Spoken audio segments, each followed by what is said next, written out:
बोलिए बृहस्पति देव की जय। आप सभी को बृहस्पतिवार की ढेरों शुभकामनाएं।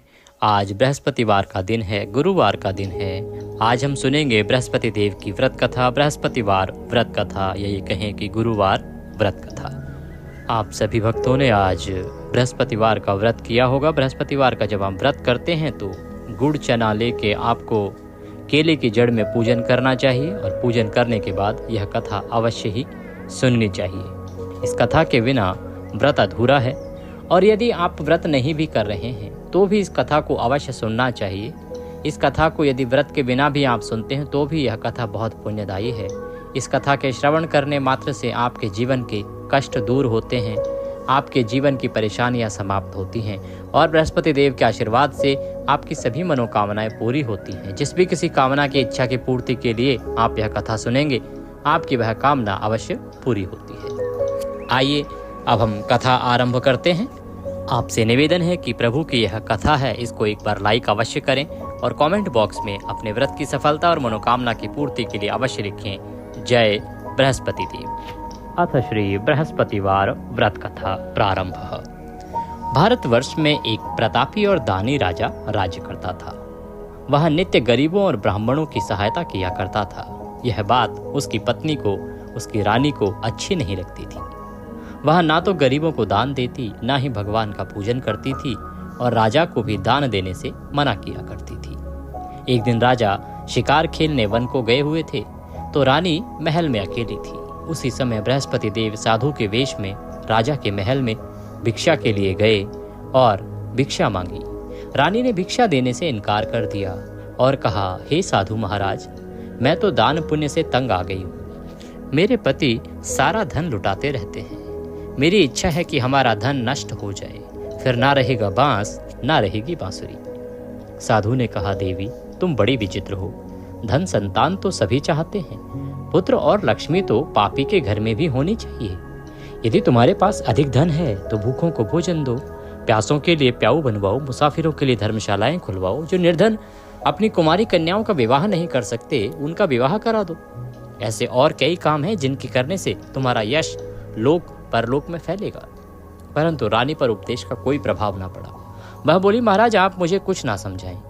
मैं ऐसा धन नहीं चाहती जो सारी जगह बांटती फिरूं। साधु ने उत्तर दिया, यदि तुम्हारी ऐसी ही इच्छा है देवी तो तथास्तु। तुम ऐसा करना, बृहस्पतिवार के दिन घर लीपकर पीली मिट्टी से अपना सिर धोकर स्नान करना, भट्टी चढ़ाकर कपड़े धोना, अपने राजा से कहना कि हजामत बनवावे। ऐसा करने से तुम्हारा सारा धन नष्ट हो जाएगा। इतना कहकर वह साधु महाराज वहां से अंतर्ध्यान हो गए। साधु के अनुसार कही बातों को पूरा करते हुए रानी को केवल 3 बृहस्पतिवार ही बीते थे कि उसकी समस्त धन संपत्ति नष्ट हो गई। भोजन के लिए राजा का परिवार तरसने लगा। तब एक दिन राजा ने रानी से बोला कि हे रानी, तुम यहीं रहो, मैं दूसरे देश जाता हूँ, क्योंकि यहाँ पर सभी लोग मुझे जानते हैं, इसलिए मैं कोई छोटा काम नहीं कर सकता। ऐसा कहकर राजा परदेश चला गया। वहाँ वह जंगल से लकड़ी काट कर लाता, शहर में बेचता। इस तरह वह अपना जीवन व्यतीत करने लगा। इधर राजा के परदेश जाते ही रानी और दासी बहुत दुखी रहने लगी। एक बार जब रानी और दासी को 7 दिन तक भोजन नहीं मिला तो रानी ने अपनी दासी से कहा कि हे दासी, पास ही के नगर में मेरी बहन रहती है, वह बड़ी धनवान है, तो उसके पास जा और कुछ ले आ ताकि थोड़ी बहुत गुजर बसर हो जाए। दासी रानी की बहन के पास गई। उस दिन गुरुवार का दिन था और रानी की बहन उस समय बृहस्पतिवार की व्रत कथा सुन रही थी। दासी ने रानी की बहन को अपनी रानी का संदेश दिया, लेकिन रानी की बड़ी बहन ने कोई उत्तर नहीं दिया। जब दासी को रानी की बहन से कोई उत्तर नहीं मिला तो वह बहुत दुखी हुई और उसे क्रोध भी आया। दासी ने वापस आकर रानी को सारी बात बता दी। सुनकर रानी ने अपने भाग्य को कोसा। उधर रानी की बहन ने सोचा कि मेरी बहन की दासी आई थी, परंतु उससे मैं ना तो बोली हूँ और इससे वह बहुत दुखी हुई होगी। कथा सुनकर पूजन समाप्त करके वह अपनी बहन के घर आई और कहने लगी, हे बहन, मैं बृहस्पतिवार का व्रत करती हूँ, तो मैं व्रत पूजन कर रही थी, कथा सुन रही थी। तुम्हारी दासी मेरे घर आई थी, परंतु जब तक कथा होती है तब तक ना तो उठते हैं ना ही बोलते हैं, इसलिए मैं नहीं बोली। कहो दासी क्यों गई थी? रानी बोली, बहन तुमसे क्या छिपाऊं, हमारे घर में खाने तक को अनाज नहीं था। ऐसा कहते कहते रानी की आंखें भर आई। उसने दासी समेत पिछले 7 दिनों से भूखे रहने की बात अपनी बहन को विस्तार पूर्वक सुना दी। रानी की बहन बोली, देखो बहन, भगवान बृहस्पति देव सबकी मनोकामना को पूर्ण करते हैं। देखो, शायद तुम्हारे घर में कहीं अनाज रखा हो।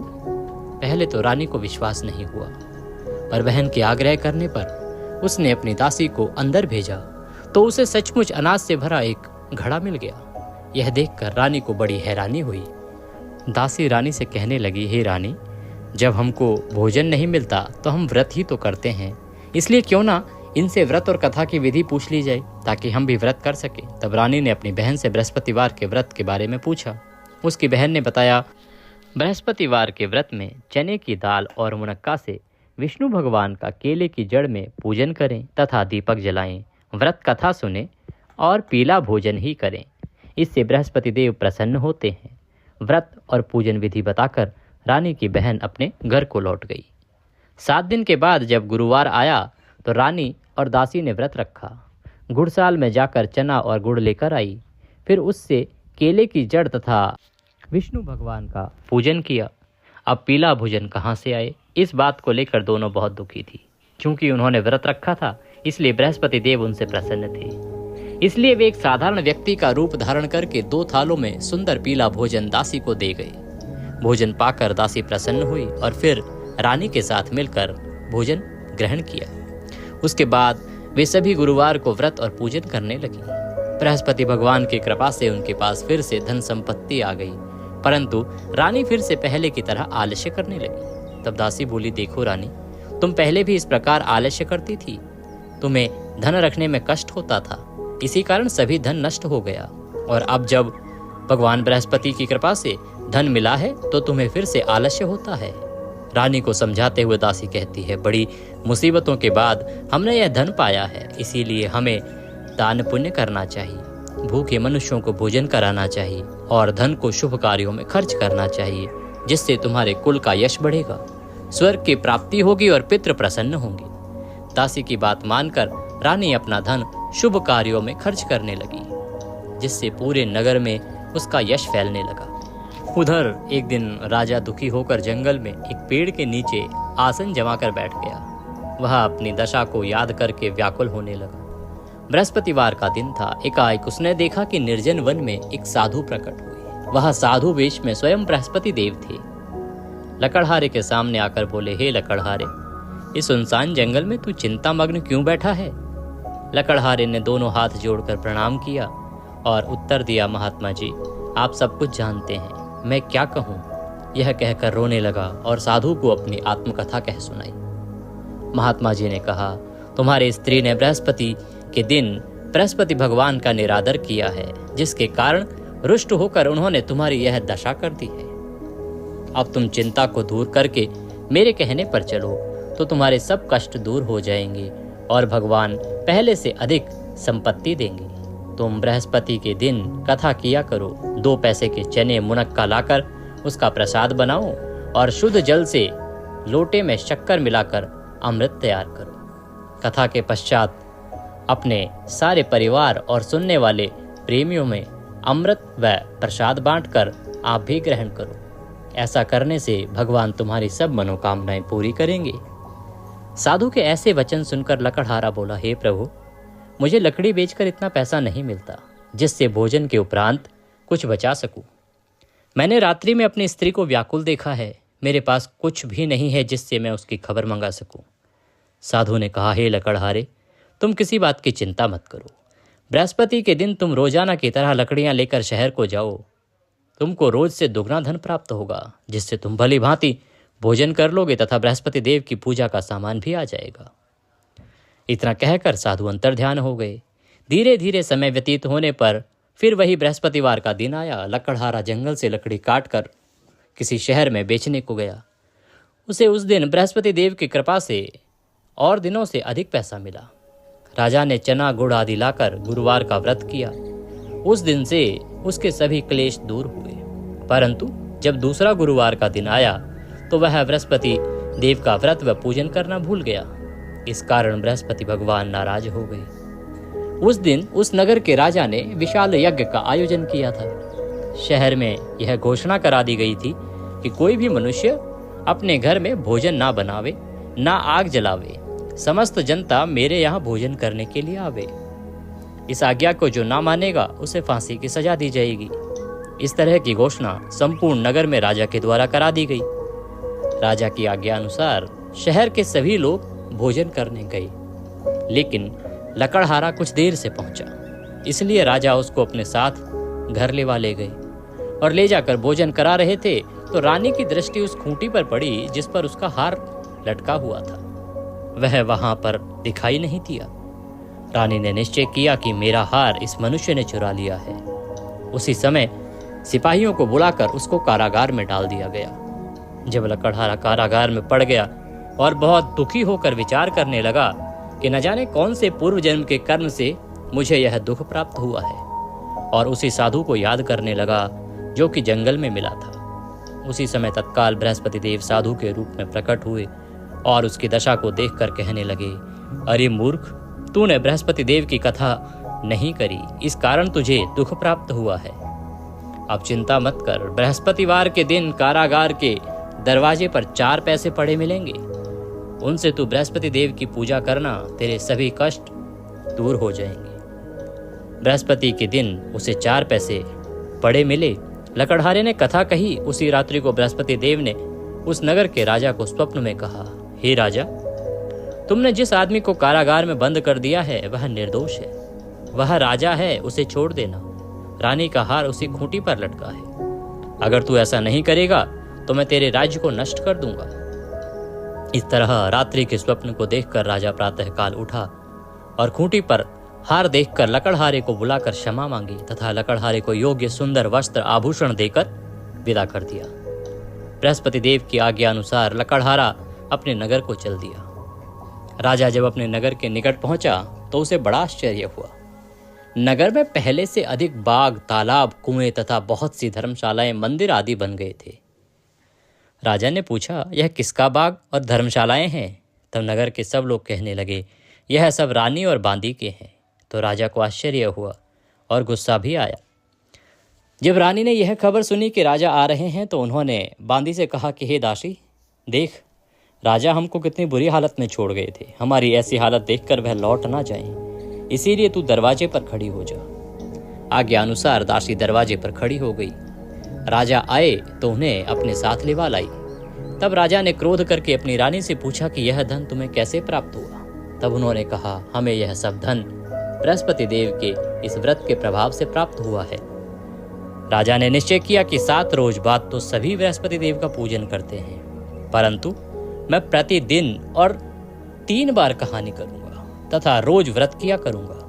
अब हर समय राजा के दुपट्टे में चने की दाल बंधी रहती तथा दिन में 3 बार कहानी कहता। एक रोज राजा ने विचार किया कि चलो अपनी बहन के यहाँ हो आते हैं। इस तरह निश्चय करके राजा घोड़े पर सवार हो अपनी बहन के यहाँ चल दिया।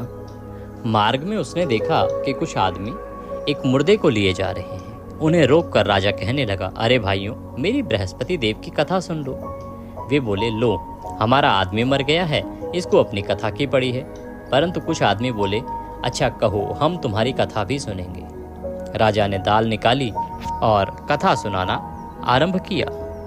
जब कथा आधी हुई थी कि मुर्दा हिलने लग गया और जैसे ही कथा समाप्त हुई तो राम राम कह के मनुष्य उठकर खड़ा हो गया। सभी लोग इस चमत्कार को देखकर हैरान रह गए। राजा वहां से आगे बढ़ा तो आगे मार्ग में उसे एक किसान खेत में हल चलाता मिला। राजा ने उसे देख और उससे बोला, अरे भैया, तुम मेरी बृहस्पतिवार की कथा सुन लो।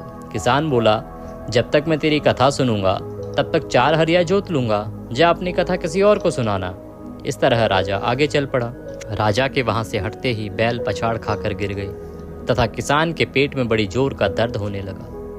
उस समय उसकी माँ रोटी लेकर आई। उसने जब यह देखा तो अपने पुत्र से सब हाल पूछा और बेटे ने सभी हाल कह दिया। तो बुढ़िया दौड़ी दौड़ी उस घुड़सवार के पास गई और उससे बोली कि मैं तेरी कथा सुनूंगी, तू अपनी कथा मेरे खेत पर चलकर ही कहना। राजा ने बुढ़िया के खेत पर जाकर कथा कही, जिसके सुनते ही वह बैल उठ खड़े हुए तथा किसान के पेट का दर्द भी ठीक हो गया। राजा अपनी बहन के घर पहुंचा। बहन ने भाई की खूब मेहमानी की। दूसरे रोज प्रातः काल राजा जगा तो वह देखने लगा कि सब लोग भोजन कर रहे हैं। राजा ने अपनी बहन से कहा, क्या कोई ऐसा मनुष्य है जिसने भोजन नहीं किया हो? मेरी बृहस्पतिवार की कथा सुन ले। बहन बोली, हे भैया, यह ऐसा देश है कि यहाँ पहले लोग भोजन करते हैं, बाद में अन्य काम करते हैं। अगर कोई पड़ोस में हो तो मैं देख आती हूँ। वह ऐसा कहकर देखने चली गई, परंतु उसे कोई ऐसा व्यक्ति नहीं मिला जिसने भोजन ना किया हो। अतः वह एक कुम्हार के घर गई जिसका लड़का बीमार था, और उसे मालूम हुआ कि उसके यहाँ 3 रोज से किसी ने भोजन नहीं किया है। रानी ने अपने भाई की कथा सुनने के लिए कुम्हार से कहा तो वह तैयार हो गया। राजा ने जाकर बृहस्पतिवार की कथा कही, जिसको सुनकर उसका लड़का ठीक हो गया। अब तो राजा की प्रशंसा होने लगी। एक रोज राजा ने अपनी बहन से कहा कि हे बहन, हम अब अपने घर जाएंगे, तुम भी तैयार हो जाओ। राजा की बहन ने अपनी सास से कहा तो सास ने कहा कि हाँ चली जा, परंतु अपने लड़कों को मत ले जाना, क्योंकि तेरे भाई की कोई औलाद नहीं है। बहन ने अपने भैया से कहा, हे भैया, मैं तो चलूंगी पर कोई बालक नहीं जाएगा। राजा बोला, जब बालक ही नहीं जाएगा तब तू भी क्या करेगी? बड़े दुखी मन से राजा अपने नगर को लौट आया। राजा ने अपनी रानी से कहा, हम निर्वंशी हैं, हमारा मुंह देखने का भी धर्म नहीं है और कुछ भोजन आदि भी नहीं किया। रानी बोली, हे प्रभु, बृहस्पति देव ने हमें सब कुछ दिया है, वह हमें औलाद भी अवश्य ही देंगे। आप इस प्रकार चिंता क्यों करते हैं? इस चिंता को त्याग दीजिए। उसी रात को बृहस्पति देव ने राजा के स्वप्न में आकर कहा, हे राजा, उठ, सभी सोच त्याग दे, तेरी रानी गर्भ से है। यह बात सुनकर राजा को बड़ी खुशी हुई और 9वें महीने में रानी के गर्भ से एक सुंदर पुत्र पैदा हुआ। तब राजा बोला, हे रानी, स्त्री बिना भोजन के रह सकती है पर बिना कहे नहीं रह सकती। अतः जब मेरी बहन आवे तो तुम उससे कुछ ना कहना। रानी ने सुनकर हाँ कर दी। जब राजा की बहन ने यह सब शुभ समाचार सुना तो उसे बहुत खुशी हुई तथा बधाई लेकर अपने भैया के यहाँ आई। तभी रानी ने कहा, घोड़ा चढ़कर तो नहीं आई, गधा चढ़ी आई। राजा की बहन बोली, भाभी, इस प्रकार अगर मैं ना कहती तो तुम्हें औलाद कैसे मिलती? बृहस्पति देव ऐसे ही हैं, जैसी जिसके मन में कामनाएं हैं सभी को पूर्ण करते हैं। जो सद्भावना पूर्वक बृहस्पतिवार का व्रत करता है एवं कथा पढ़ता है अथवा सुनता है और सुनाता है, बृहस्पति देव उसकी सभी मनोकामनाएं पूर्ण करते हैं। भगवान बृहस्पति देव उसकी सदैव रक्षा करते हैं। संसार में जो मनुष्य सद्भावना से भगवान की पूजा सच्चे हृदय से करता है तो उसकी सभी मनोकामनाएं पूर्ण करते हैं। जैसी सच्ची भावना से रानी और राजा ने उनकी कथा का गुणगान किया तो उनकी सभी इच्छाएं बृहस्पति देव ने पूर्ण की थी। इसीलिए पूर्ण कथा सुनने के बाद प्रसाद लेकर जाना चाहिए और हृदय से उसका मनन करते हुए जयकारा बोलना चाहिए। बोलिए बृहस्पति देव की जय, बोलिए विष्णु भगवान की जय। इसी के साथ यह कथा यहाँ पर समाप्त होती है। अब हम बृहस्पति देव की आरती करेंगे और उसके बाद आप अपने दैनिक कार्यों को करते हुए अपने दिन को व्यतीत करेंगे। नियमों का पालन करते हुए अपने व्रत को पूर्ण करेंगे। आइए ज्योत जला लीजिए और आरती आरंभ करते हैं। ओम कर्पूरगौरम करुणावतारम संसार सारम भुजगेन्द्रहारम सदा वसंतम दयारविंदे भवम भवामी सहितं नमामि। ओम जय बृहस्पति देवा स्वामी, जय बृहस्पति देवा। छिन छिन भोग लगाओ कदली फल मेवा। ओम जय बृहस्पति देवा। तुम पूर्ण परमात्मा, तुम अंतर्यामी स्वामी, तुम अंतर्यामी। जगत पिता जगदीश्वर, तुम सबके स्वामी। ओम जय बृहस्पति देवा। चरणामृत निर्मल सब पातक हरता स्वामी, सब पातक हरता। सकल मनोरथ दायक कृपा करो भरता। ओम जय बृहस्पति देवा। तन मन धन अर्पण कर जो जन शरण पड़े। प्रभु जी जो जन शरण पड़े। प्रभु प्रकट तब होकर आकर द्वार खड़े। ओम जय बृहस्पति देवा। दीन दयाल दयानिधि भक्तन हितकारी। प्रभु भक्तन हितकारी। पाप दोष सब हरता भवबंधन हारी। ओम जय बृहस्पति देवा। सकल मनोरथ दायक सब संशय तारो। स्वामी सब संशय तारो। विषय विकार मिटाओ संतन सुखकार। ओम जय बृहस्पति देवा। जो कोई आरती तेरी प्रेम सहित गावे। प्रभु प्रेम सहित गावे। ज्येष्ठानंद बंद सो निश्चय पावे। ओम जय बृहस्पति देवा। स्वामी जय बृहस्पति देवा। छिन छिन भोग लगाऊं कदली फल मेवा। ओम जय बृहस्पति देवा। बोले विष्णु भगवान की जय। बोले बृहस्पति देव की जय। इसके बाद आरती दीजिएगा, स्वयं आरती लीजिएगा, भगवान को भोग लगाइएगा, पीला आहार ग्रहण कीजिएगा और व्रत को पूर्ण कीजिएगा। व्रत से संबंधित नियम आदि के बारे में कुछ जानना चाहते हैं तो कमेंट बॉक्स में लिख के अवश्य पूछ लीजिएगा, आपको जानकारी प्रदान कर दी जाएगी। भगवान सब पर कृपा करें। वीडियो थोड़ा सा भी अच्छा लगा हो तो एक बार इसे लाइक अवश्य कर दीजिएगा। आपका एक लाइक हमारे लिए बहुत महत्वपूर्ण होता है। भगवान बृहस्पति देव की कृपा सभी को प्राप्त हो। कमेंट बॉक्स में अवश्य लिखें जय बृहस्पति देव, जय विष्णु भगवान।